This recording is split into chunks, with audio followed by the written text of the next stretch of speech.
от начално училище Архимандрит Зиновий сме горди наследници на огромно културно богатство. Ние се прекланяме пред делото на нашия патрон Архимандрит Зиновий, който се е борил за съхраняване на българския национален дух. Ние продължаваме да творим и пресъздаваме изконния български фолклор. Продължаваме да разкриваме красотата на българските народни танци и развиваме таланта си в изкуството. На нашия празник гости са госпожа Ирена Соколова, народен представител от 42-то Народно събрание.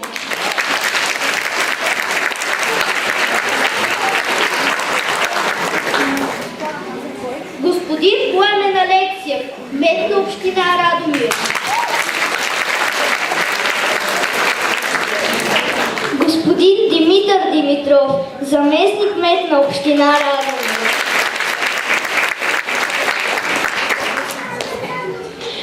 Регионален ресурсен център град Перник.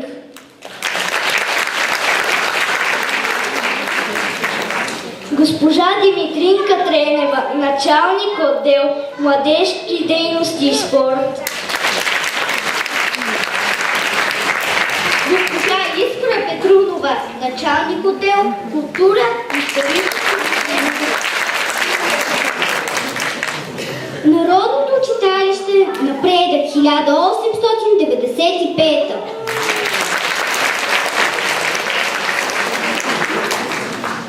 Госпожа Донка Ваклинова, директор на Дом за стари хора, Свети Иван Римски, град Радомир.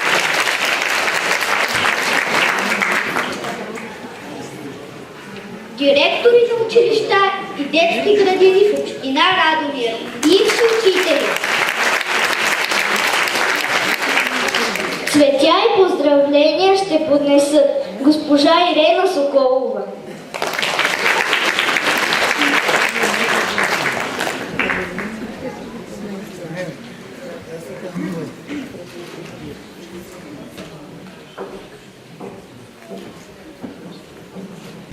Честит празник на училище Архимандрит Зиновий. Честит празник на децата, на прекрасните и талантливи учители. Честит празник на директора. Честит празник на цялата общественост на Радомир, на родителите на тези деца, които са избрали да пренесат гордостта и таланта на Радомир в цялата страна, а както знаем и в чужбина. Честит празник на всички по-млади и по-възрастни хора.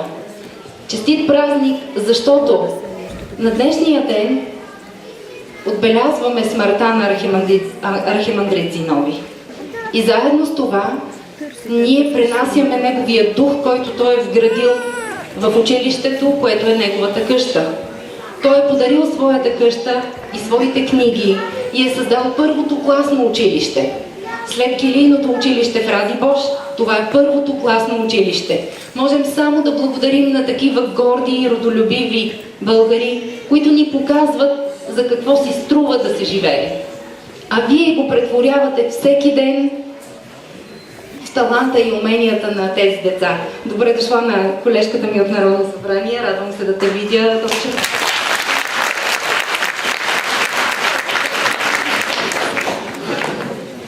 Голямото умение и големия талант, на който учите децата, уважаеми учители, уважаема госпожо директор, е да могат да пренесат през времето и през поколенията не просто себе си, а смисъла на това да си жив и на това да си българин. Благодаря ви, че пазите патриотизма, че пазите честта и достоинството на българското. Щастлива съм, че ви има. Приятен празник!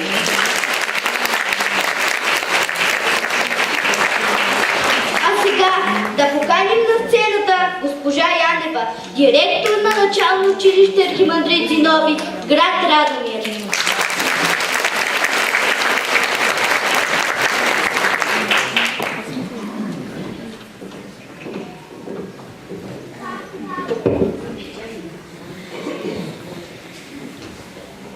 Уважаема госпожо Соколова, уважаема госпожо Асенова, уважаеми господин Алексиев, господин Димитров, дами и господа, гости! Всяка година на този ден ученици и учители от начално училище Архимандрит Зиновий отдават своята почет и уважение към патрона на училището, известния духовник и книжовник, учител, родолюбец и голям просветен деятел Захари Поп Петров. Затова неговото име подреждаме сред имената на народните ни будители, а нашето училище е единствено страната, което носи неговото име. Име, което и вие, днешните ученици, и всички предишни и следващи поколения трябва да пазим свято, чисто и почитано. Мили деца, бъдете здрави и усвоявайте желания уроците на вашите учители. Обичайте своето училище. Гордейте се, че сте наследници на богати, духовни и просветни традиции. Уважаеми колеги и служители, поддържайте дълголетната традиция българското училище да води към знания, да възпитава родолюбие, толерантност и духовни стремления. Пожелавам ви здраве, вдъхновение, лични и професионални успехи. Уважаеми гости, изказвам личната си благодарност, че сте част от днешния ни празник. Пожелавам ви приятни минути с изкуството на нашите талантливи деца. Честит празник на всички!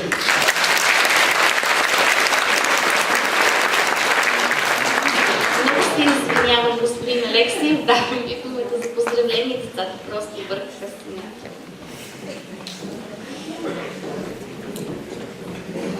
Цветя и поздравления и от господин Алексиев, кмет на община Радомир.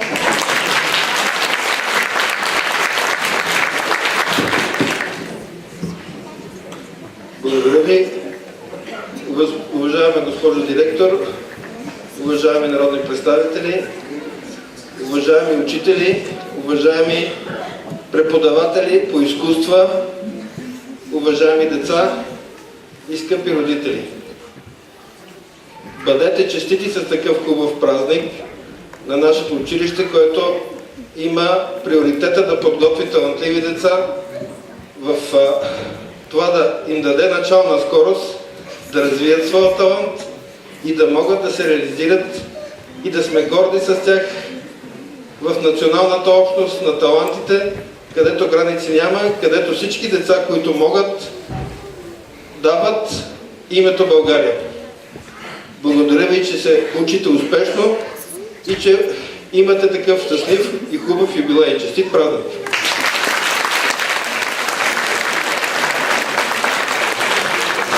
Сол свети Кирил и Методий.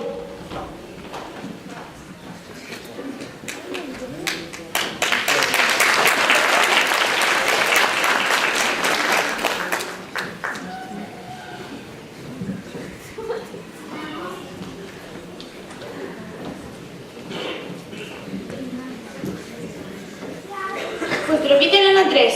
Уважаема госпожо директор, уважаеми учители и ученици от начално училище Архимандрит Зиновий, колективът на СОУ Свети Свети Кирил и Методий град Радомир ви поздравява по случай патронния празник.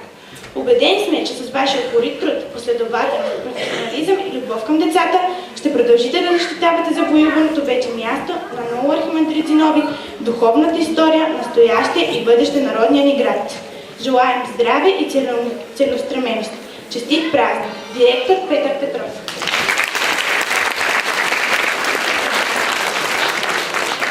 Регионален ресурсен център град Перник.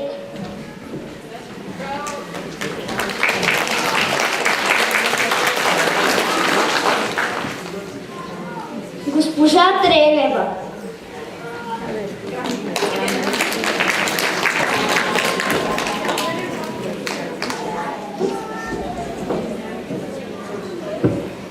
Добър вечер на всички. За малко сгреших името, казвам се госпожа Спаска Тонева и съм директор на ресурсен център за деца със специални образователни потребности. Честит празник на всички, на целия град, на всички деца, ученици, колеги родители, гордейте се с вашите деца. Гордейте се за това, че те с много любов помагат на децата със специални потребности, за да могат те да се интегрират и да бъдат равни, заедно с тях, да не се чувстват изолирани. Приятно изкарване, няма повече да говоря, защото вече всички чакаме да започнат децата, да видим техния талант, който да предадат на следващите поколения. Приятна вечер на всички!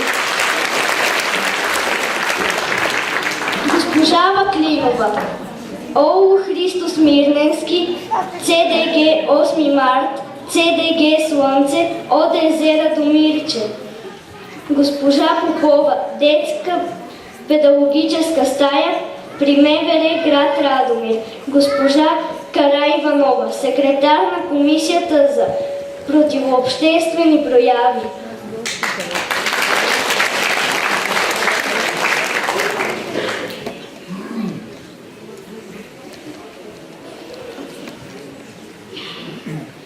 И ние сме дали нещо на света, казва поетът, великият Иван Вазов. Но не само история, богата, пропита със смелост и пролята кръв сме дали.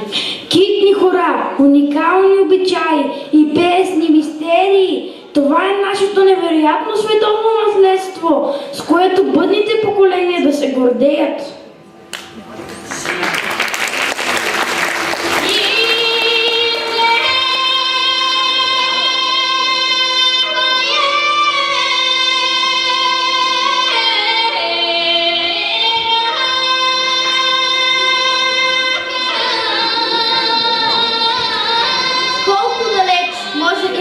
Една песен, родена в някое китно село или изкушена в полите на величествена планина, предавана от уста на уста, българската песен извървява дългия път чак до края на Вселената. Прегърната от космоса, сама сред звездите, е нашата песен. И там, където няма нищо, освен вечната мам, един величествен български глас озарява със своята светлина цялата необятна шир. И тази наша гордост поражда у нас унази любов към родината, която би могла да бъде изразена само с перото на великите наши творци.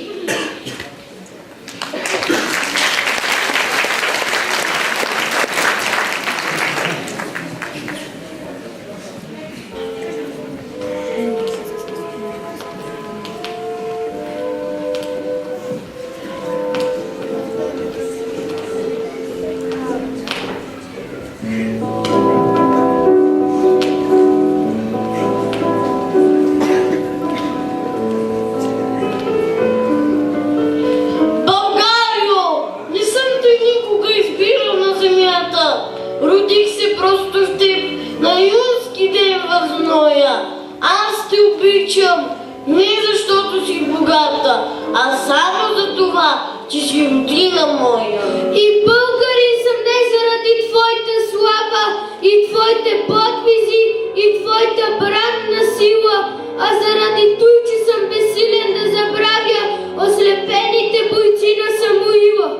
Да търси който ще в теб сполука бърза и почести и власт, със страст една и съща. Страданието мен по-силно с теб ме свързва и нашата любов в една съдба превръща.